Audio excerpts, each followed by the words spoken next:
Hi guys, Bex here. This is part 3 of looking at colouring in colouring books with markers, and we're going to just look at backgrounds today and cover a few things. I will show you some different backgrounds of some of my finished pictures in a moment. But firstly, I just want to illustrate a couple of different ways of doing some backgrounds in a colouring book. This is in Joanna Basford's Secret Garden book. I'm just going to go over, for those people who maybe haven't seen part 2, when we were looking at blending, just one of the very common ways with markers of doing backgrounds. So I've got 2 blues here, a dark blue, a light blue, fine liners, and then I've also got a very light blue brush pen. So they're what I'm going to use on this first section. So all I've done here is I've gotten the dark blue fine liner and then just gone around the outline of that section with the blue.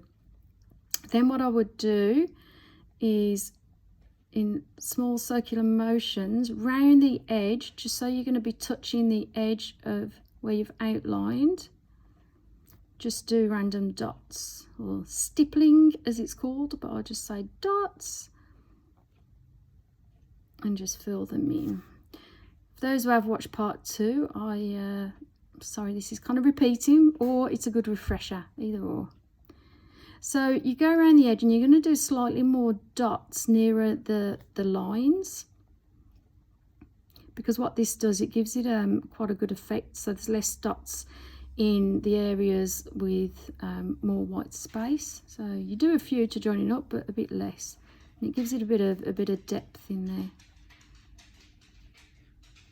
Okay, so you can just leave it like that and leave it with the white, which looks quite good anyway on its own. So you would then, I wouldn't do the whole background first. You can if you want to, but it can get quite repetitive. So I would do a little section. I'd maybe do, you know, that bit and that bit there. Then I would do another little part, maybe start colouring the leaves a little bit, then go back to the next section. Otherwise, yeah, you could get very bored. So having said that, I also find it quite therapeutic when I'm doing that kind of thing.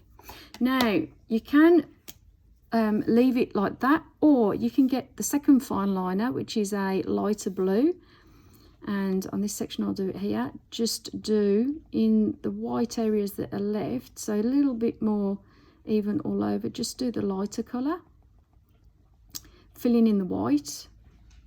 So I'll just do that on that section there. So it still shows the white through, but you've got the 2 different blues, which is quite a nice effect. Or you can get a brush pen. This is one of the Tombos. You get a brush pen, which is a very light blue, and then just very gently fill in the space with the brush pen. Now you see with the brush pen, so I've only gone over it once in that area there. With Tombos in particular, if you go over twice, you'll get that second layer will just give it that extra bit of depth. You don't want to go over too many more times though, because you will start to get too much ink on the paper, and it starts to kind of make the paper rub a bit. But you can see you've got a slightly darker blue there, a bit lighter blue, and then with just fine liners there. So there's 3 different ways you could then take that through the background to apply it to lots of other different bits. So that's where you're using the same colour with sort of 3 different shades of the same colour, and you can apply that one to any colour. If you wanted to do, you know, sunset type colours, oranges and yellows, or you know, you could, or greys. You wanted a dark stormy one, you could do greys, you know, a medium grey, light grey, and so on. Or, and it's something I will cover in my part 4, you can start looking at getting some good combinations of colours. So what I've got here is I've got Tri-Plus, a Stapler Tri-Plus fine liner in kind of like it's one of the neons. It's like a neon yellow. And then I've also got the Tombow Twin Tone that have just come out. I talked about this in the first one. So it's got the very, very delicate nib on that end, But what I'm going to use now is the other end, which is a bit of a thicker nib. So it's about maybe a 1 mil, 0.81 mil nib at the end. So more like a standard marker. So if I just do, I'll just do this section around here. So with the standard marker, I'm going to, with the fine liners, you're at an angle. With the standard marker, because the nib is a bit bigger, I am going to hold it slightly more upright because I really want it to be careful around the edge. If I hold it down, the line might get too thick nearer where the branch is near the leaves. So I'm actually going to hold it at a slightly higher angle than the fine liner, and very carefully just follow that line around. Go over twice, and the same as with the Tombow when I put 2 layers there. You can see with the fine liner it gets a bit darker the second time you go around. So I'll go around there. Then I'm just going to go up the branch of the leaf and then go around the leaves. That's 1, 2, 3. And I'm just outlining the leaves here. And I'll just cut it off there. Okay. Oh. I'm just doing an artificial line here just to stop. You would just carry on. I'll take it around there. There we go. You would just carry on and do it all, but we'll be here all day. So I've done an outline there. Then to smooth that out, I'm taking the other end now, the small fine nib, very, very fine nib. I think these are actually smaller than the Tri-Plus fine liners, because when I do the dots, look how small that is. So with this one now, I'm laying more on the side because I want these dots to be as big as they can. The fine liner part here, it doesn't, as you can see, it hasn't got too much sort of ink when I'm putting it down, so it just means I've got to do a few more dots. It's not as nice as using the Tri-Plus fine liners, the fine liner ends. What I can do though is touch up these bits where I've missed. So I'm just, again, like how we did in that one, just doing some dots nearer the edges, and it's really diffusing that hard line of the you know, the darker line that I've gone round. Soften it a bit. I mean, you don't have to do this, you could just leave the line if that's what you wanted. You don't have to do the dots. It's all suggestions, and it's all trial and error. And just like how I suggested in the previous video, for those that missed it, before you actually put your marker down on your paper in your colouring book, just always have a scrap bit of paper by the side and colour on there to make sure that particularly if you're using combinations you've not used before, that the colours work together and look good together. Yeah, so there we go. So I've got dots now. That looks quite nice just on its own with the white, and I certainly could leave that.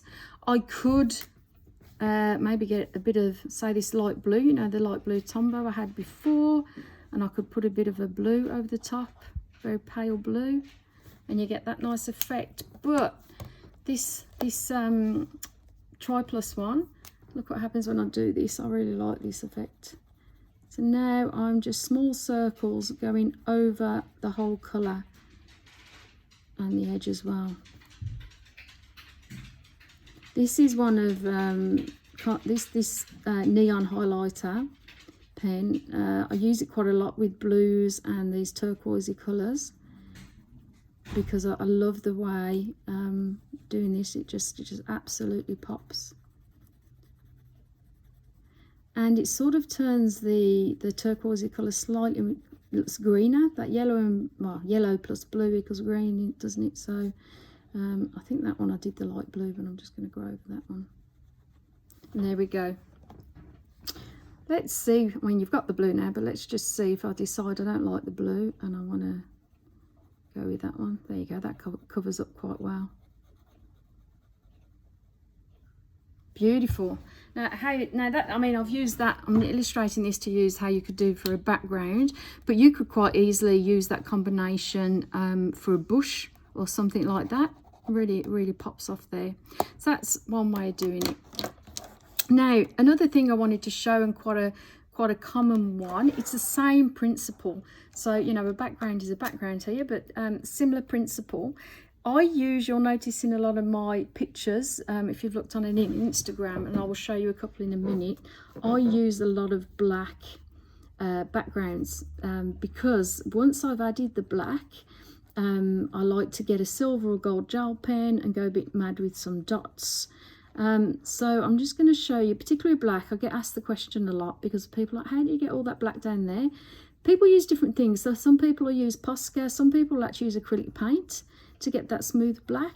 And I've tried lots of different markers, but my favourite one, and I'm using it now, I outline first using the Tri-Plus fine liner,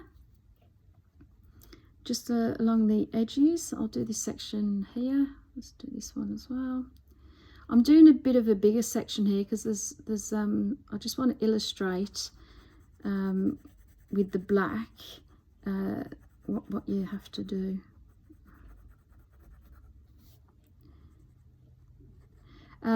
So I'm going to go around all this with the fine liner, and then what I will do, I'll be filling in with the Tombow, my black Tombow. It's a must if you are interested in trying black marker backgrounds.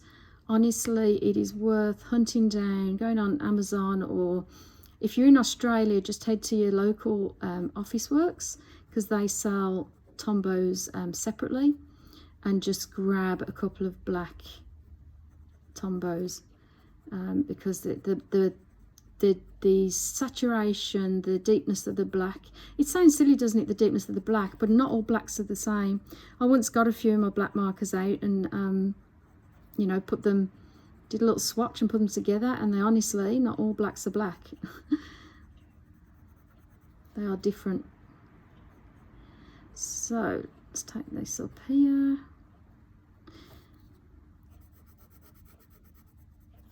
We'll go around the little bird.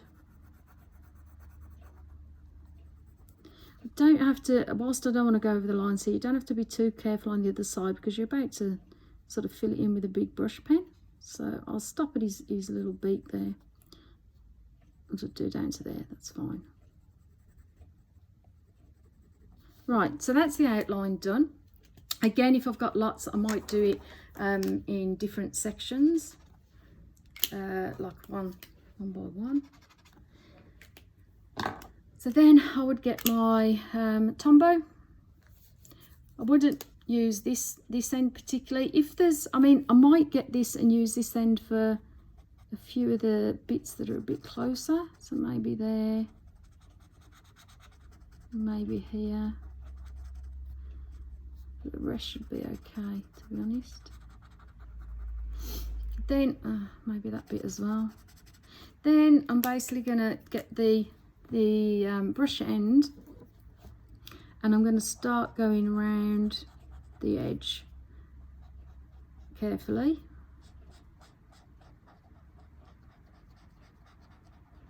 Just filling all that white space in. Now when I'm colouring, I just find it very therapeutic, because I can sit and watching the white get filled with colour. Very therapeutic. Right, so what you'll notice is, as I'm just doing the first one, I'm doing very small sort of light brush strokes. I would actually normally, but I can't move the book, be turning the book around as well, but I can't do that because obviously I've got to keep the camera on it. Thank you for bearing with me as well in these first few videos. I'm learning each time I do one, how to angle the camera or what to do, or the light. I'll get there. Give me 50 videos and I'm sure it'll get better. So I've now coloured in the first layer. And what you'll see is, and what you'll notice, particularly with the Tombow, as we're there with a couple of layers, the first layer you can see the lines, you know, it's uneven, because some parts I've gone over a bit more or not a bit more. So you definitely need a second layer. Be careful when you're doing it. You don't want to do too many layers, because then the paper will start to peel, because you'll get too much ink on there basically. So you just do the second layer, and as you're doing the second layer, don't do lines. So I'm going to start now the inks down to do small circles again. Small circles, it just kind of evens it out a bit more. I obviously can't do small circles on that one. I'm angling the brush pen higher up again, so not like that, more upright, to get just the finer part of the brush, because I can't turn the page around, so I've got to use the end of the brush. I'm just putting out the second layer.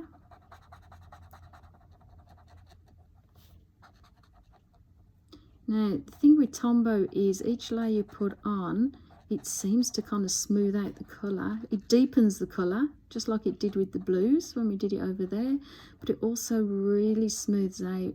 The Tombow, compared to the other ones I've used, the other brush markers, it's a deeper black. Oh. It's a deeper black, and it smooths out. So that's sort of layer number 2. And I might leave it a little while to, like if I was doing this, I'd go on to another section now and let that dry a little bit more, because sometimes as it dries it comes lighter. But I can already tell around here needs another little bit, because there's some white showing there. So let's do some more circles. You really shouldn't need more than 3 layers. And as I'm layering the second time, I can do bigger strokes to smooth it out a bit more, because I'm a bit more, because most of it is covered now. So, and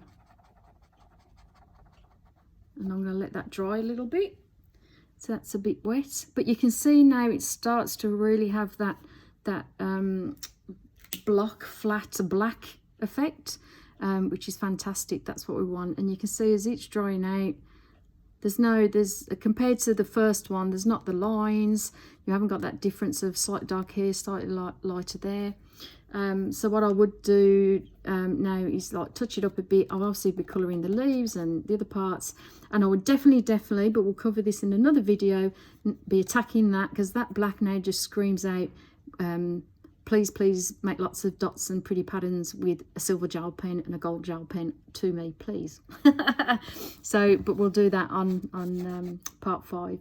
So that's the black. And black backgrounds, especially as you can see with that green there, if you're using it with markers and using some bright colour markers, it just really, if I sort of get the black and there was a black, you know, right up against that, if that green was used in a bush or something, and there's some black right up against that green, yeah, it just really makes the brighter colours stand out.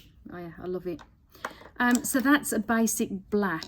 So you've got your coloured backgrounds and your black. I'm now going to just show you a couple of backgrounds I've done, just to illustrate a couple of other things.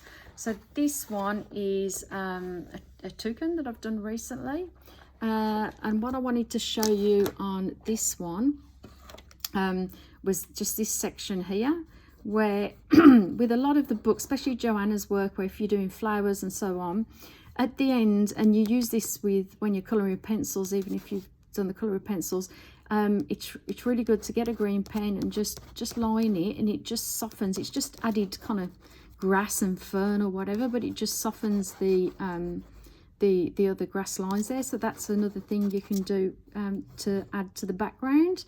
You can see on this one, now you zoom in close, I've just done dots, blue dots, and got the blue brush marker, but I've actually left some white just to give, when you zoom out, some overall effect there.